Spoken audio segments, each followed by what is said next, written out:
आपल्या theoremचं स्टेटमेंट आहे if m and n if m and n if m and n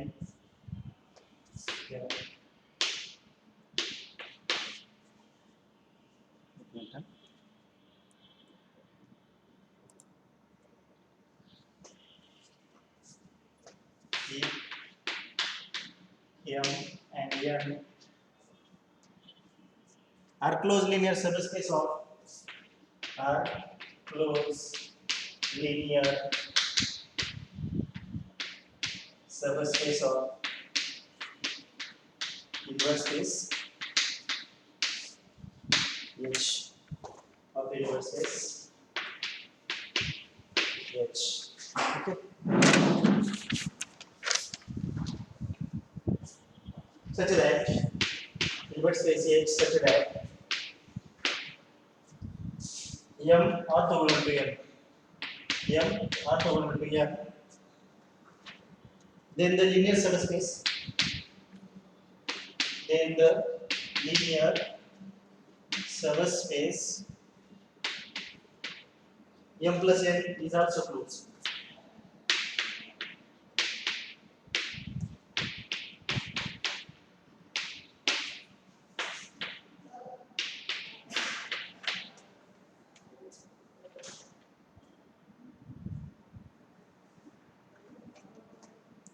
statement समजलं m आणि n दोन close linear subspaces दिलेले आहेत कालपर्यंत आपण m घेतली होती ठीक आहे आता n पण आली तर दोन सबस्पेसेस हे लिनियर कशाच्या क्लोज लिनियर सबस्पेस क्लोज हा वर्ड खूप इम्पॉर्टंट तुम्हाला मी अगोदर सांगितलं ठीक आहे close linear subspace of a Hilbert space H such that both are orthogonal to each other. That means the element between these two subspaces are orthogonal to each other. That means if we take x from M and y from N, then they are orthogonal to each other. That is x inner product of x with y is equals to 0. Okay. x and y चा inner product काय असणार आहे 0 असणार आहे. Then the linear subspace, we know that the addition of two closed linear subspace is also closed linear subspace. That we have to show. That means, but we have to give M and N are closed linear subspace. We have to show M plus N is also closed. Okay, M plus N is also closed. मग आपल्याला हे show करण्यासाठी काय करावं लागणार आहे close show करण्यासाठी आपण काय करतो की त्याच्यातला एखादा लिमिट पॉईंट घेतो म्हणजे एक लिमिट पॉइंट घेतो त्याच्यामधला एखादा सिक्वेन्सचा आणि तो लिमिट पॉइंट त्या स्पेसमध्ये आहे असं आपण शो करतो ओके समजलं आपल्याला माहिती क्लोजची डेफिनेशन क्लोज लिनियर सबस्पेस काय करते तिचे सर्व लिमिट पॉइंट कंटेन करते ओके मग एखादा आर्बिटरी लिमिट पॉइंट घ्यायचा आणि तो तिच्यामध्ये दाखवायचा तेव्हा ती केवळ क्लोज होईल दॅट्स इट लेट ग्रुपमध्ये काय let Z let Z be a limit point. Let Z be a limit point of M plus N. Okay. Let Z be a limit point of M plus N.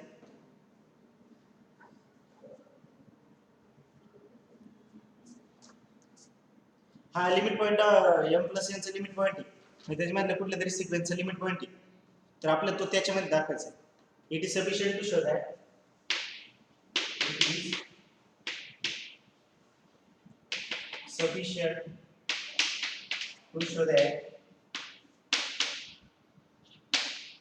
Z belongs to M plus N. Okay. It is sufficient to show that Z belongs to M plus N. जेडा limit point आहे M plus N चा तर तो कशात show करायचा आपला तो Z मध्ये आहे असं शो करायचं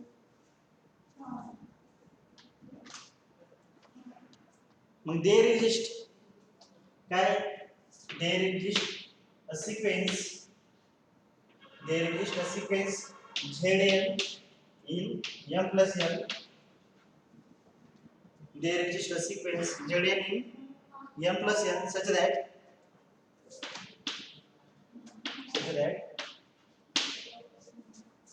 that means there exists a sequence Zn in M plus N such that Zn tends to z as here tends to infinity. Okay, ही कसली झाली डेफिनेशन झाली लिमिट पॉइंटची. म्हणजे काय एखादी सिक्वेन्स एक्झिस्ट झाली पाहिजे m प्लस n मध्ये आणि तो पॉइंट त्या सिक्वेन्स त्या पॉइंटला कॉन्व्हर्ज होते. ठीक आहे.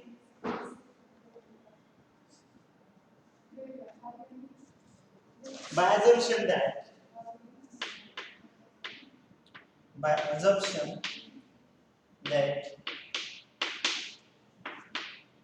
काय assumption आहे m ऑर्थोगोनल टू n दिलेलं आहे आपल्याला. ठीक आहे, m ऑर्थोगोनल टू n दिलेलं आहे.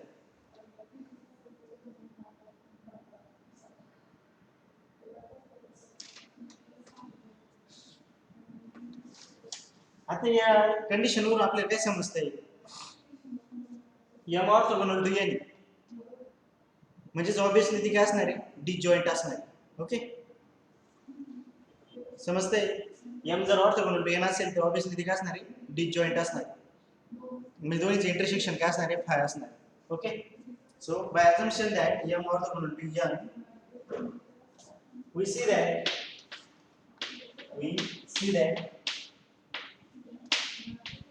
m and n are disjoint. Okay? We see that m and n are disjoint. Okay, disjoint.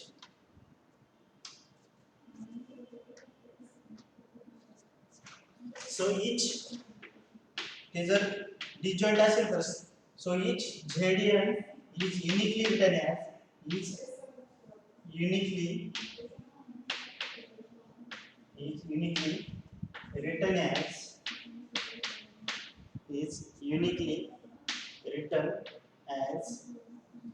ZN कसं लिहू शकतो आपण. ZN काय आहे ZN sequence m plus n मधली म्हटल्यावर ZN चे एलिमेंट कसे असणार आहे किंवा m प्लस n चे एलिमेंट कसे असणार आहे तर x प्लस y च्या फॉर्म मध्ये असणार आहे. तिथं x बिलॉंग्स टू m असणार आहे आणि y बिलॉंग्स टू n असणार आहे. सिमिलरली ZN मध्ये एलिमेंट कसे असणार आहे xn प्लस yn च्या फॉर्म मध्ये असणार आहे. xn काय बिलॉंग्स टू m आणि yn बिलॉंग्स टू काय असणार आहे n असणार आहे. तर त्या सिक्वेन्स मधला प्रत्येक एलिमेंट युनिकली कसा लिहू शकतो आपण return as in the form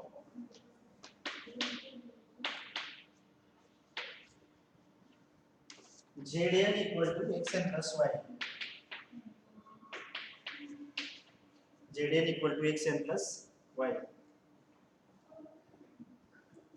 Where xn belongs to m and yn belongs to m. Okay. xn belongs to m and yn belongs to m.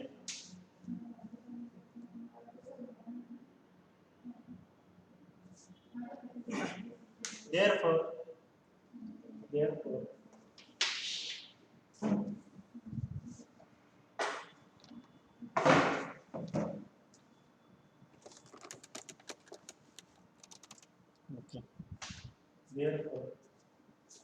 ZM minus ZN कसं आहे ZN जर त्या form मध्ये असेल तर ZM minus ZN कसं आहे XM minus YM plus plus इथे ना XM plus YM minus of XN plus YM. Okay, म्हणजेच काय XM minus XN plus YM minus YM.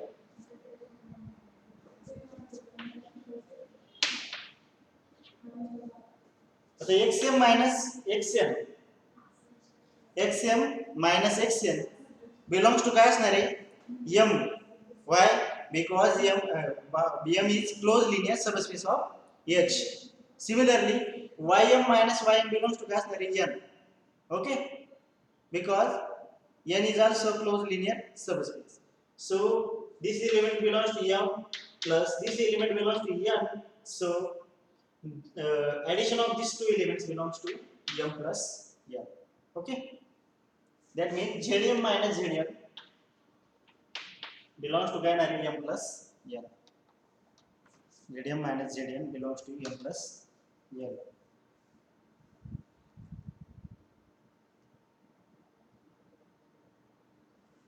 By Pythagorean theorem. आता बघा आपण पायथागोरियन थेरम बघितला. By Pythagorean theorem.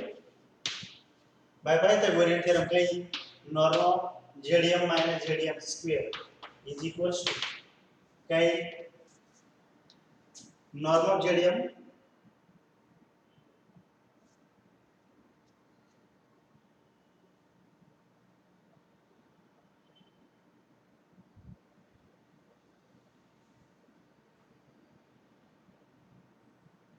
काही by Pythagorean theorem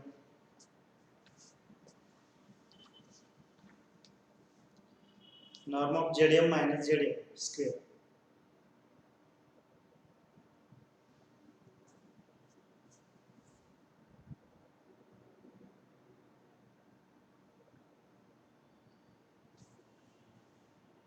Pythagorean theorem आठवतो का? काय पायथागोरियन थेरम?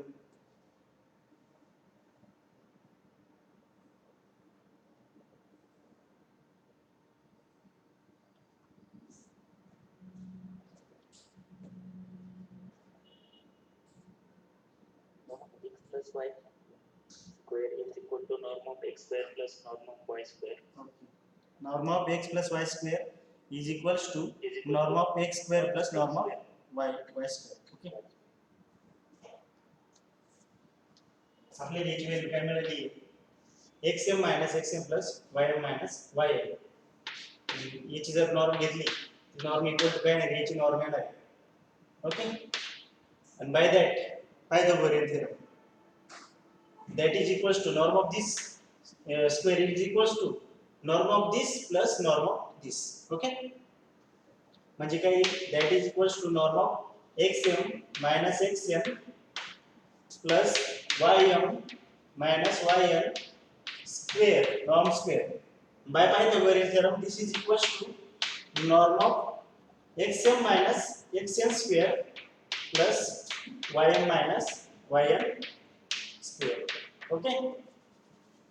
पायथागोरियन थेरम कसा अप्लाय करू याला समजलं? अगोदर ही व्हॅल्यू काढली होती, व्हॅल्यू फक्त पुट केली आणि मग तिथे पायथागोरियन थेरम आपण यूज केला. ठीक आहे.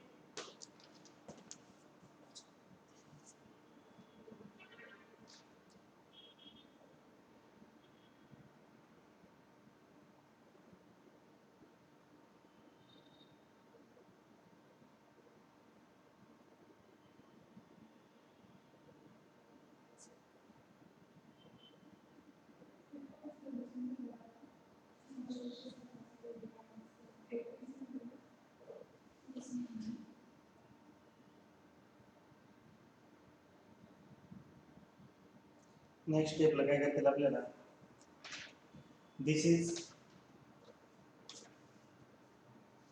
लेस than or equal to, this is less than epsilon square. काय एप्सिलॉन स्क्वेअर येईल?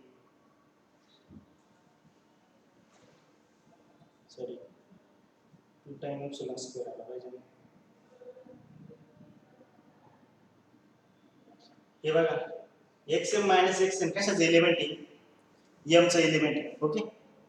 त्यानंतर ym minus yn कशाचं एलिमेंट आहे? n चं एलिमेंट आहे. m आणि n काय आहे? Close linear subspace of H. Okay.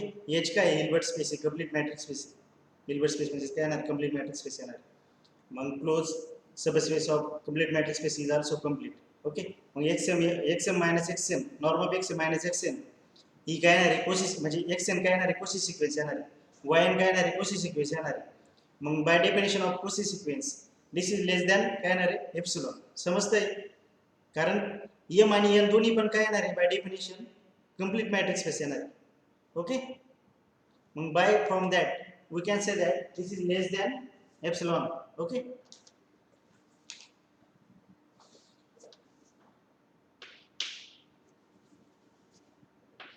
Epsilon square, epsilon square कसं येईल?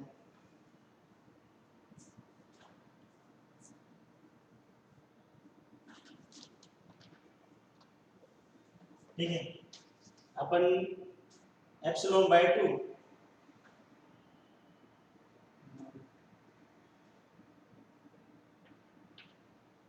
जर समजा हा लेस दॅन एप्सिलॉन स्क्वेअर बाय 2 जर घेतला प्लस एप्सिलॉन स्क्वेअर बाय 2 तर काय नाही strictly less than epsilon square for all mn greater than or equal to n of epsilon. Okay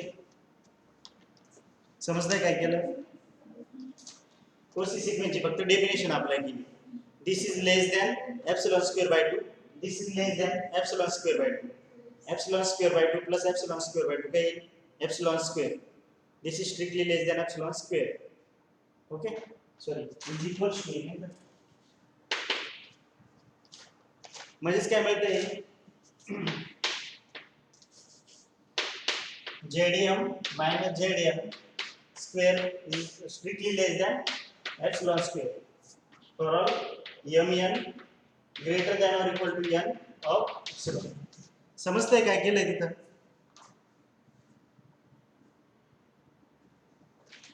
हे ऍडिशन इक्वल टू चे ना भले नेक्स्ट स्टेपला आपण स्ट्रिक्टली लेस दॅन म्हणू शकतो पण इथं काही इक्वलच आहे कारण हे काय या स्टेपवरून लिहितो आपण ठीक आहे म्हणजेच काय norm of ZM minus ZN square is strictly less than epsilon square for all mn greater than or equal to n of epsilon okay is adequacy sequence definition.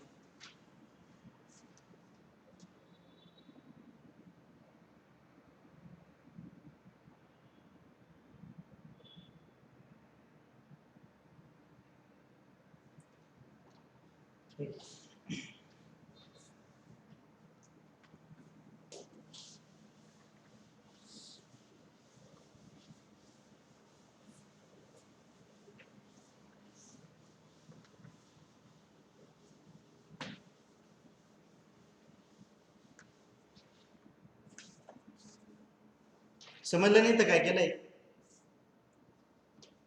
हे बघा ZM मायनस ZN काय येणार आहे XM plus YM minus XM plus YM okay मग फक्त काय केलं जे M च्या टर्म आहे म्हणजे XM मायनस XM एका साईडला लिहिलं प्लस YM मायनस YM ती लिहिलं ठीक आहे मग ती कशाची एलिमेंट झाला M प्लस N चा एलिमेंट झाला पायथागोरियन थेरम यूज कुठे केला याला जेव्हा नॉर्म अप्लाय केली हा इक्वल टू काय हाय मग नॉर्मल दोन्ही साइडला आपण घेऊ शकतो ठीक आहे मग तिथं पायथागोरियन थेरम यूज केला पायथागोरियन थेरम काय आहे norm of x plus y square is equal to norm of x square plus norm of y square मग तिथं x काय आहे x मायनस xn आणि y काय y मायनस y मग काय आलं इथं norm of x minus xn square plus norm of y minus yn square but we know that काय आपल्याला काय माहिती आहे की close linear subspace of complete matrix space is complete मग m काय आहे क्लोज लिनियर सबस्पेस म्हणजे ती काय असणार तुमची कंप्लीट मॅट्रिक्स स्पेस असणार आहे कंप्लीट मॅट्रिक्स स्पेस मध्ये every Cauchy sequence is convergent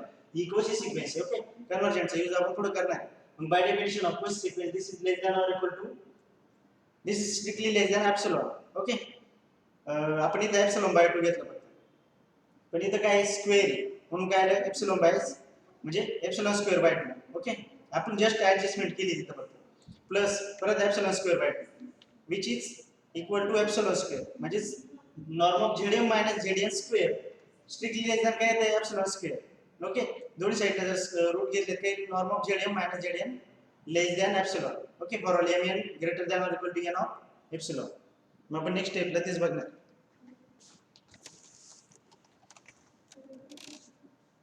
okay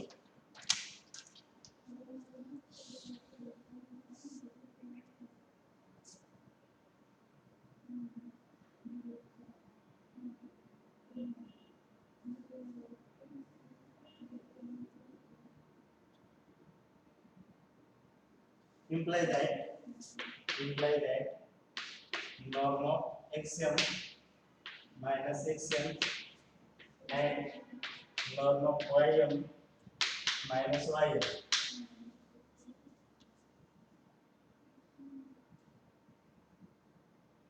so less than epsilon and less than epsilon काय आहे त्याचे रिझल्ट तुम्हाला सांगितलं okay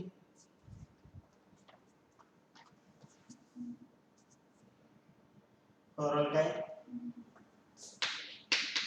mn greater than or equal to n of epsilon. Thus xn and yn xn and yn are co-sequence in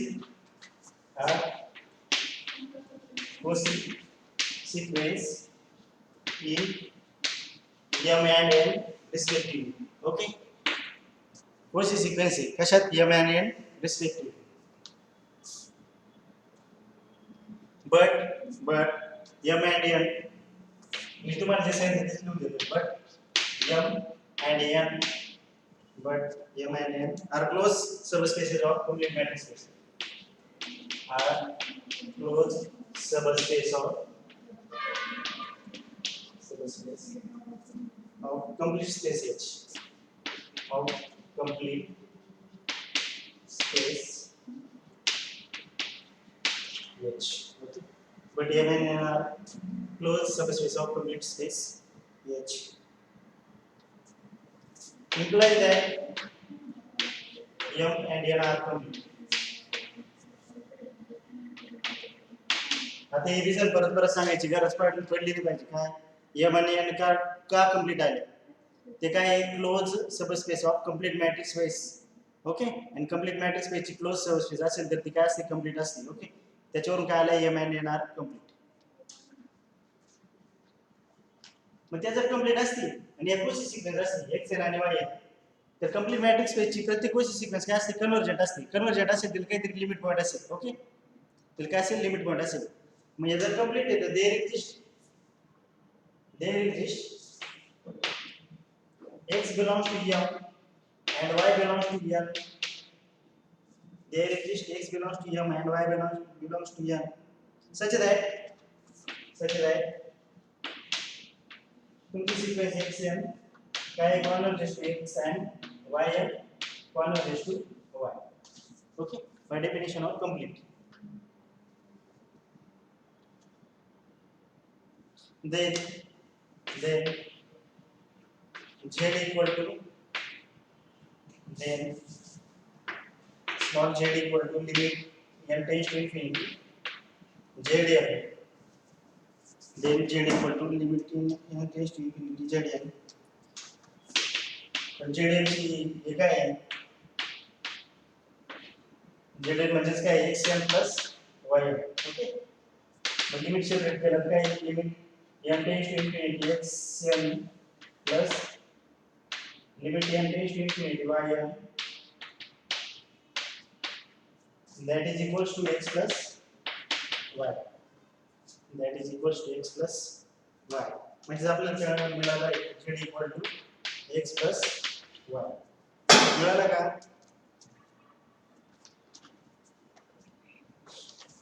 z equal to x plus y मिळाला. पण काय x belongs to m आणि y belongs to काय n आहे. मग x plus y belongs to काय येणार आहे m plus येणार आहे का m plus n. x belongs to m आणि y belongs to n म्हणजे x plus y belongs to काय येणार आहे m plus n belongs to m plus n. मग z belongs to काय आला आहे m plus n. हेच आपल्याला शो करायचं होतं का. hence क्या म्हणतात नेक्स्ट स्टेपला hence m plus n is the close. तुम्हाला सांगितलं एखादी सबस्पेस क्लोज दाखवायची असेल तर एक लिमिट पॉईंट कन्सिडर करतो त्याच्यात आणि तो लिमिट पॉईंट त्या सबस्पेस मध्ये आहे असं दाखवतो. ठीक आहे, एक लिमिट पॉईंट कन्सिडर करायचं त्या सबस्पेसचा आणि तो त्याच्यात आहे असं दाखवायचं आर्बिटरी. ओके, मग आर्बिटरी जर असेल तर आपण मग काय म्हणू शकतो फॉर ऑल म्हणजे प्रत्येक लिमिट पॉईंट हा कशात आहे त्या सबस्पेस मध्ये म्हणजे ती काय क्लोज. ओके, आपण काय शो केलं m plus n is close. Any problem कोणाला काय अडचण असेल तर m is a close linear if M is a closed linear subspace of a inverse space H, of a inverse space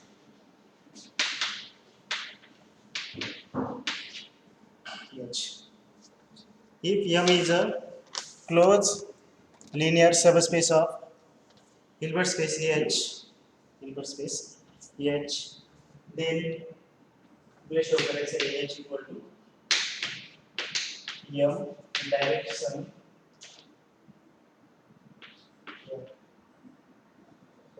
M direct sum यानी कि M orthogonal है M orthogonal है okay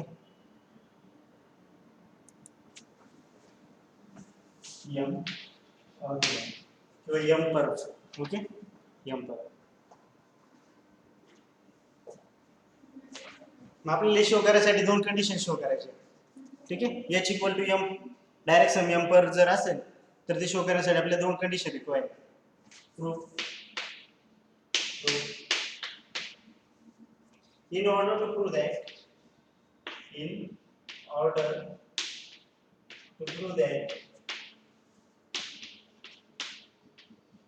H equal to M direct sum M per we require first M plus N sorry M plus M per sorry, we have to show H equal to M plus M per and second M intersection M per equal to singleton zero okay बघा condition काय we have to require H equal to M plus M per दाखवायचे आणि second condition काय दोन्ही मध्ये एक element common नाही पाहिजे ठीक आहे दोन्हीचे इंटरसेक्शन काय सिंगलटन झिरो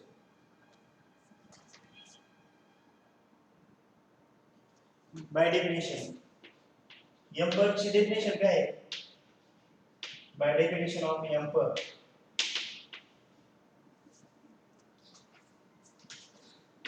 इन्व्हर्स स्पेस चे असे एलिमेंट असतील त्या H intersection with X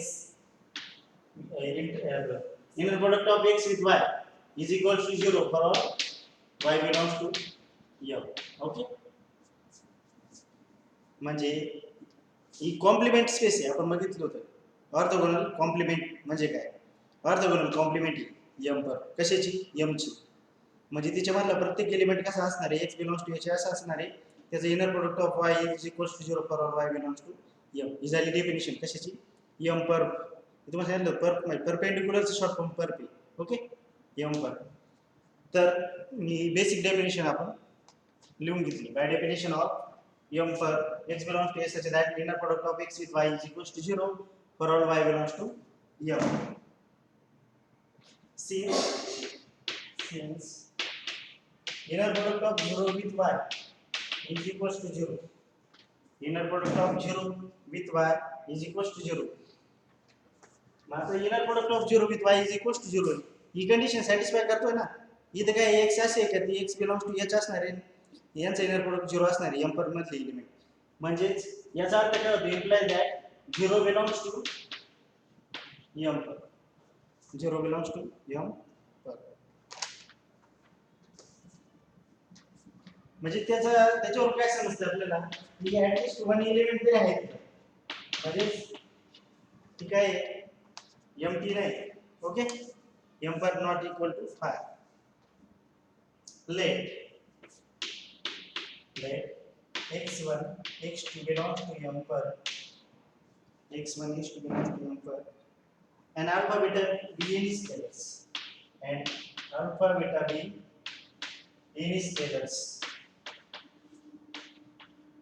okay let x1 x2 belongs to M and alpha beta be any scalars imply that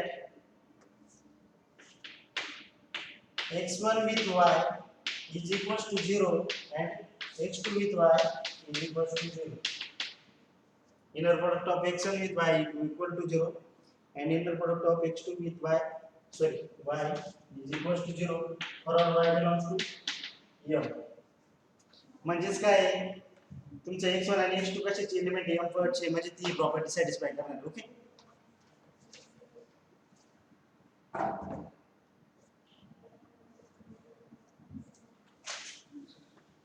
therefore alpha x1 plus beta x2 with y is equal to काय आहे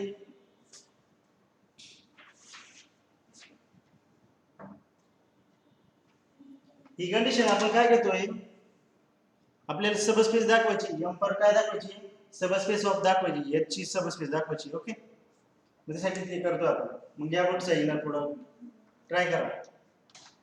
हे alpha x1 with y plus inner product of beta x2 with y alpha inner product च्या बाहेर घेतला x1 with y plus beta inner product च्या बाहेर घेतला x2 with y काय येणार आहे inner product it must be 0. okay inner product it must be 0.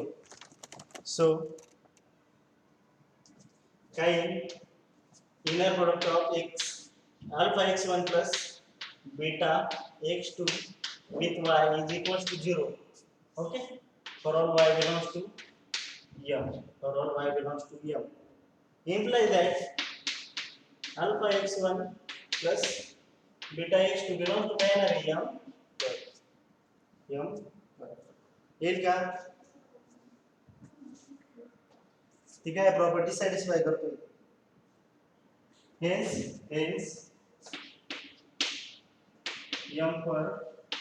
m per is a subspace of H. is a subspace of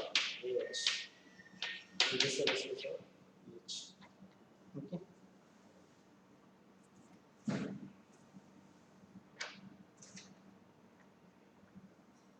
now आपल्याला next काय show करायचं आहे m क्लोज लिनियर सबस्पेस दिलेली आहे आपल्याला ऑलरेडी. m पर जर close linear subspace दाखवली तर आपण प्रीवियस थेरमचा काहीतरी यूज करू शकतो. ठीक आहे मग त्यासाठी काय केलं आता आपल्याला m पर सुद्धा काय दाखवावं लागणार आहे क्लोज लिनियर सबस्पेस दाखवावं लागणार. Okay so now we shall show that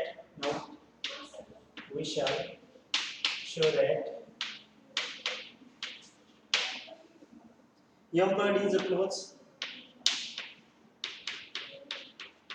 Now we shall show that m per is close. Okay, m per is a close subset of H. Close subspace of H. Close दाखवायचं.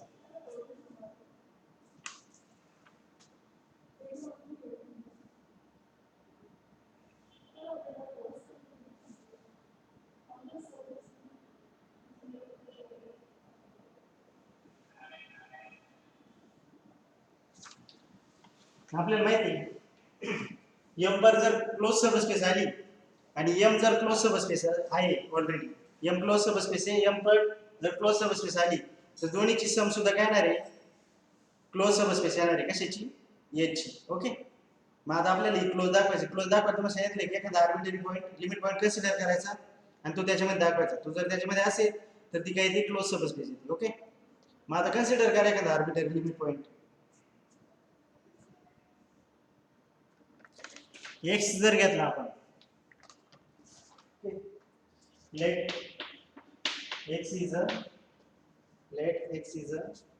any limit point of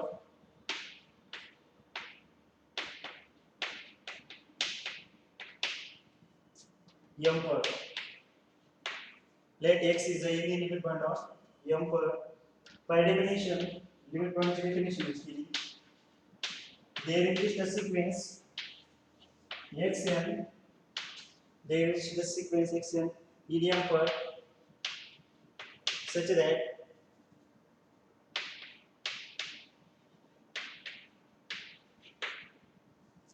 xn converges to x as n tends to infinity.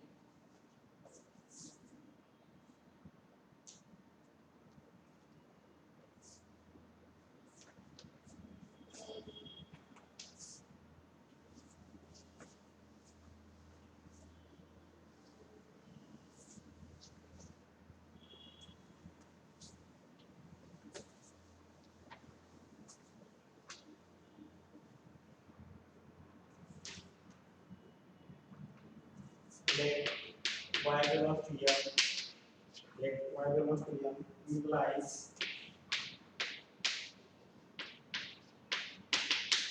x and y equal to काय झालं? Okay okay आता ठीक आहे late y belongs to M, y belongs to M जर घेतला आणि x n sequence कशामधली M part मधली सिक्वेन्स आहे ओके मग काय होईल दोन्हीचे इनर प्रोडक्ट आहे 0 ओके फॉर ऑल n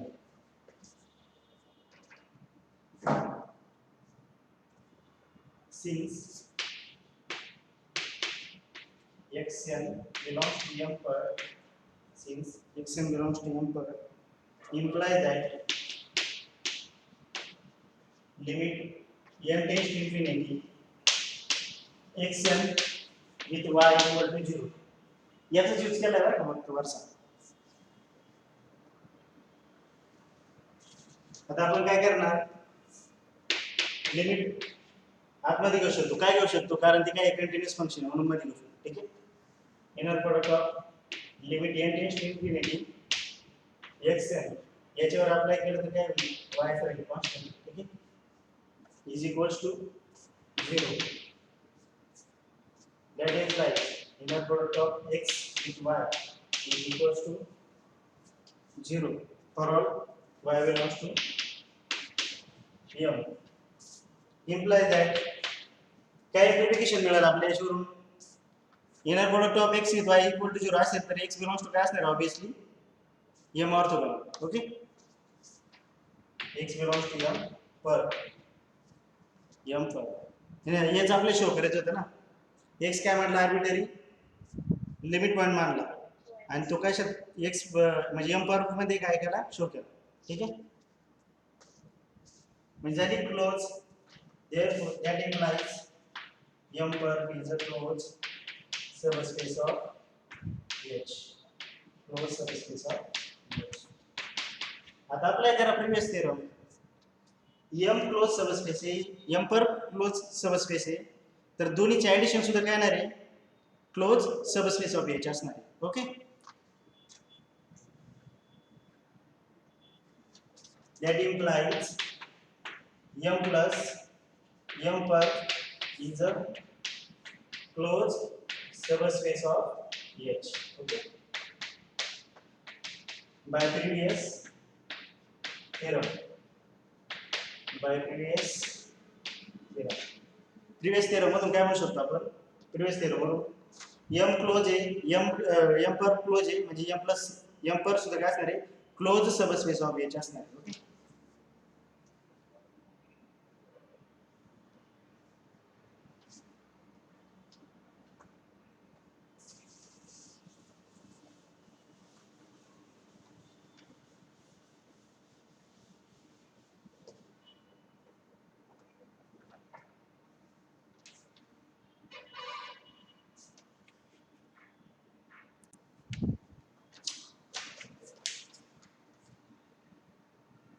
आता नेक्स्ट काय केलं आपण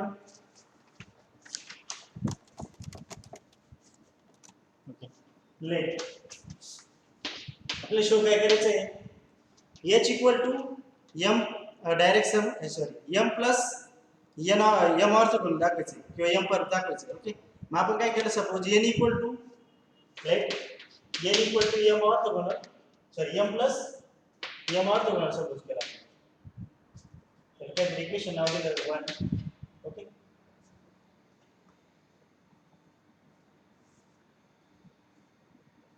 तसं जर असेल तर पण याच्यावरून काय म्हणू शकतो आपण from 1 we can say that m is contained in m and m part also contained in n okay m पण त्याच्यात कंटेन होते आणि m पर सुद्धा काय होते त्याच्यात कंटेन होते तर या प्रॉपर्टीज अगोदर व्हायला पाहिजे होते प्रॉपर्टी साठी नाही असं पण ठीक आहे ते आपण घेता येईल लिहून घ्या implies that तरी माझ्या मते मागच्या लेक्चरला आपलं बहुतेक झालेलं एम जर कंटिन्यू मध्ये असेल तर त्याची जी कॉम्प्लिमेंट आहे ते ऑपोजिट असते म्हणजे काय एम कर्व काय येणार आहे कंटिन्यू एम कर्व ओके समजलं ना अँड म्हणजे ए जर कंटेन इन बी मध्ये असेल तर त्याची कॉम्प्लिमेंटचं उलट असतं याची कॉम्प्लिमेंट जी असेल ती काय असेल B B perp is contain in A perp okay त्याचा हेतू केलाय मग आता एम कंटेन इन एन म्हणजे M perp is contain in M orthogonal किंवा एम पर ओके सिमिलरली इथे काय म्हणू शकतो M perp is contain in M orthogonal of orthogonal okay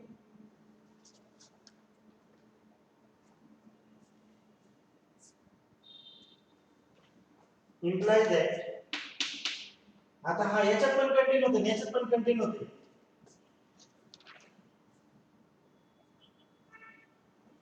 मग तो दोन्हीच्या इंटरसेक्शन मध्ये येईल ना म्हणजे M perp is continue M orthogonal intersection M double orthogonal okay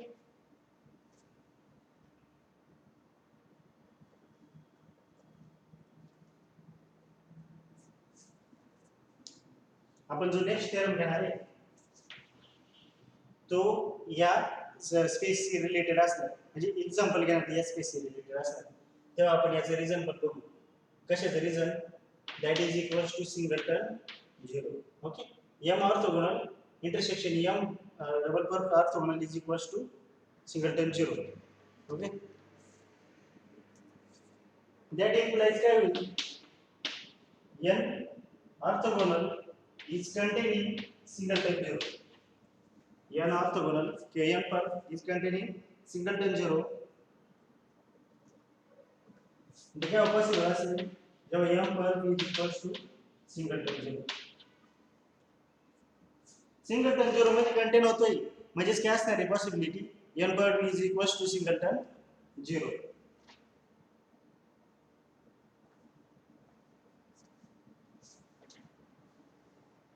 implies that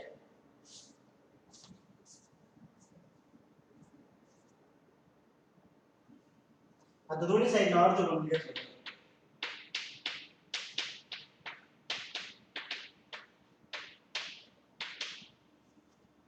बघा काय करतोय दोन्ही साइड ऑर्थोगोनल घेतलं किंवा परत घेतला तर काय होईल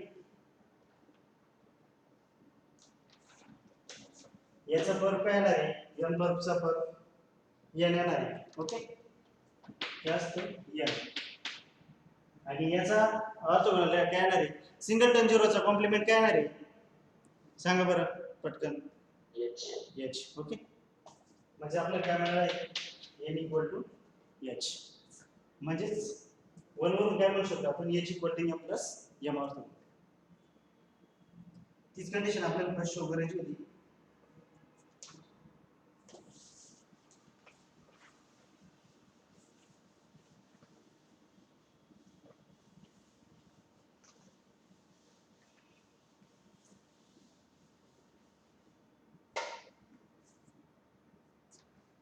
okay n equal to h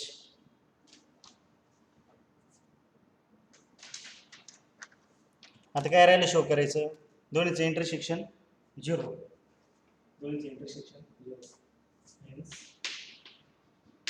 h equal to m plus m orthogonal hence h equal to m plus m orthogonal